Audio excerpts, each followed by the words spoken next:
Sosok Tengku Zanzabela, mantan sahabat polisi resmi laporkan Nikita Mirzani dugaan pencemaran nama baik. Inilah sosok Tengku Zanzabela yang resmi melaporkan Nikita Mirzani terkait kasus pencemaran nama baik melalui media elektronik.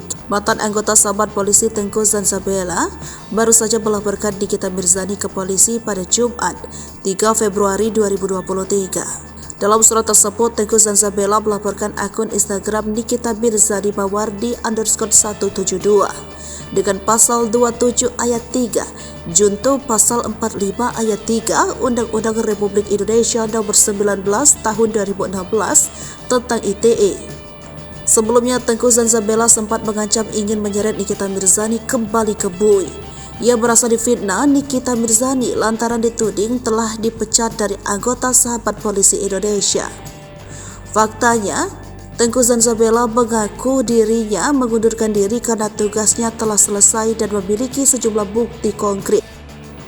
Tengku Zanzabela merupakan mantan anggota Sahabat Polisi Indonesia yang lahir di Medan 26 September 1989.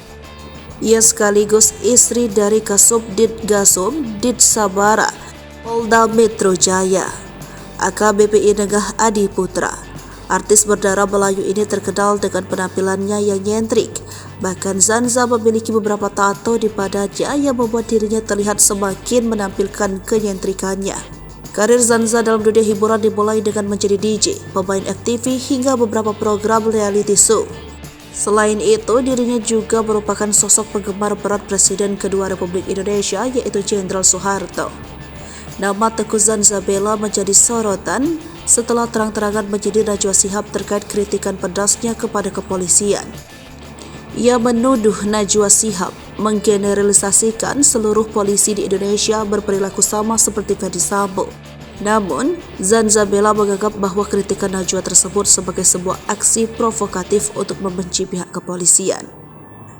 Kini namanya mulai kembali diperbincangkan setelah turut beraksi dalam perseteruan Nikita Mirzani dengan Bunda Korla.